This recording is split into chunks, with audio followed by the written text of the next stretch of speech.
Hi everyone, Helen Blunden here. I hope you're happy, healthy and well. It is time for a new book review today. I want to share some of my life lessons out of this fascinating book called Vladivostok Circus. It's the newest book by Korean and French author Elisa Shua Dusapin. I have already reviewed one of her other books, Pachinko Parlor, on this channel if you want to check that out. And also I am going to read now in the next couple of weeks her very first book, Winter in Sokcho. It was such a pleasure to read this book, which I have chosen to be part of our book club.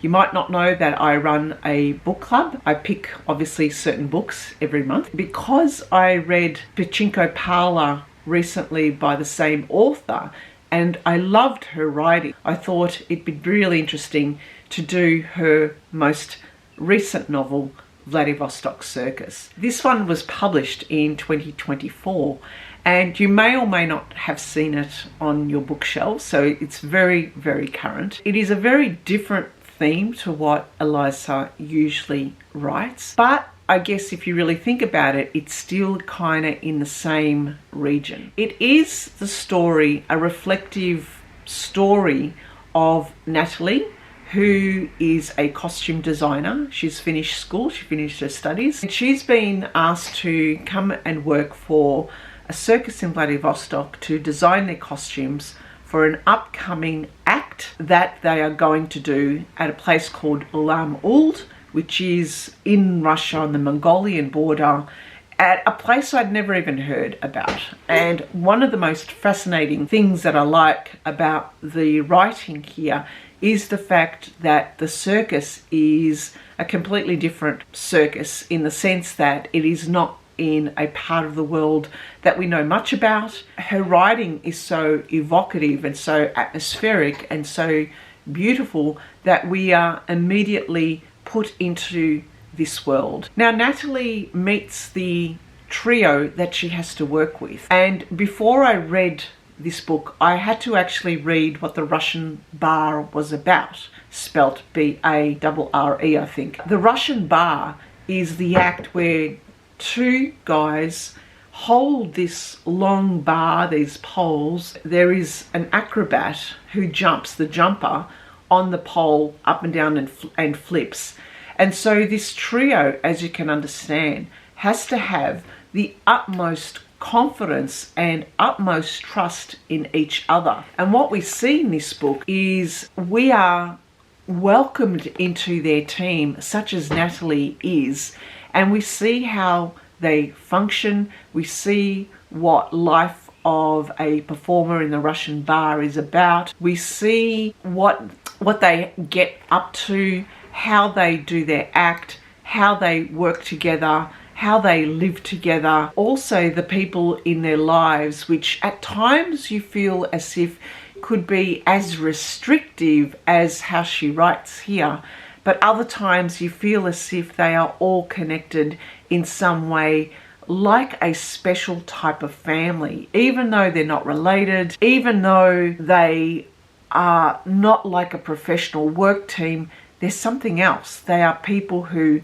live together, work together, design together, and they have this healthy respect for each other. They don't fall in love with each other, but they're simply doing the act for the love of their skill and for the love of performing. So in actual fact, they are artists. So this book is really about a team, how a team works in a very creative endeavor. And I can imagine places like the Cirque du Soleil, where people of a creative bent and performance artists have to work in quite proximity to each other, and at the expense of having, I guess, the luxuries of life around them in order for them to do their craft. We're introduced to Natalie, we're introduced to the jumpers, Anna, and also the people who help Anna, Anton and Nino, who are both at different ages. Anton's a lot older and Nino's younger.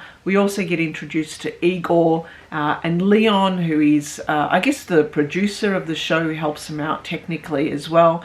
And there is also a Buck the cat, a hairless cat, also in the mix. And we also have the story of Natalie and her father, and how she deals with her father, and also how she has her ex-boyfriend Thomas. So each of the people have some kind of backstory, but the way that Dusapin writes these novels, they're actually just beautiful. You're immediately immersed into this environment and you have this feeling that you are there. She writes quite evocatively, so things that really stood out for me was the smells of the animals, and the fact that she mentioned that in circuses, even though they don't have the animals anymore, there is still a remnant in the air of the smell of animals. And in fact, there is one really moving scene where they find where the animals were kept underground in cages,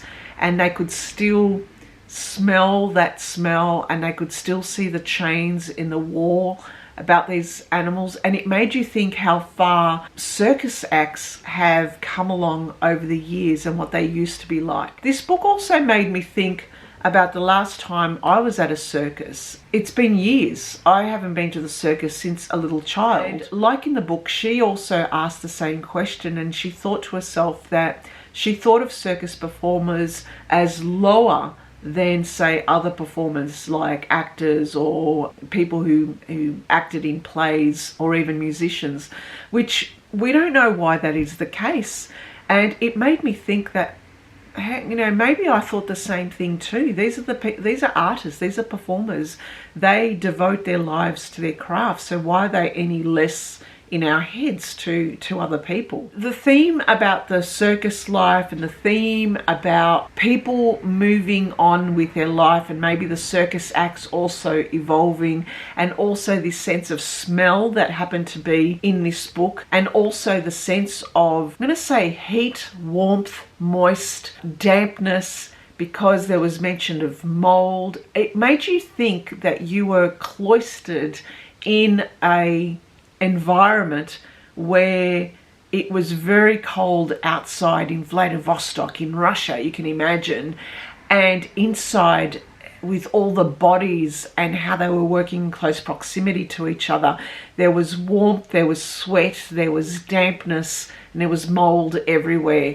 There was something really atmospheric about her writing that evoked that you were there, that you were in that circus, that you felt you were part of the team, and you really felt for each of the people. You understood where they were coming from. Anna, who was the jumper, was a little bit cold for my liking, but at the same time there was also some humanity about her too, and in particular what she did to the cat, where you'd think that it was something cruel, but in hindsight what she did was something very heartening and very human, and also sensitive to other people. So I loved this book, just like I love all her other books. I'm looking forward to reading her first book, Winter in Sokcho, which I will pick up from the library later today. I highly recommend this book. I would also recommend that before you start reading this, have a look online in YouTube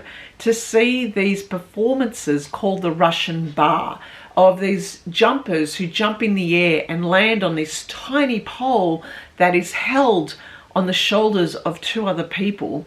And you think, how difficult would that be? No wonder they need to have complete trust. No wonder they would feel out of sorts if one tiny thing is out of place.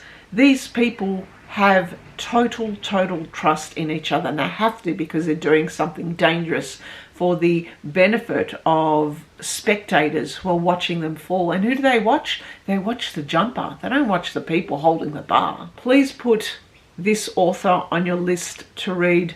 Let me know what you think, and let me know if you've read any other of her books. Okay then, thanks for listening and thanks for watching. Bye for now.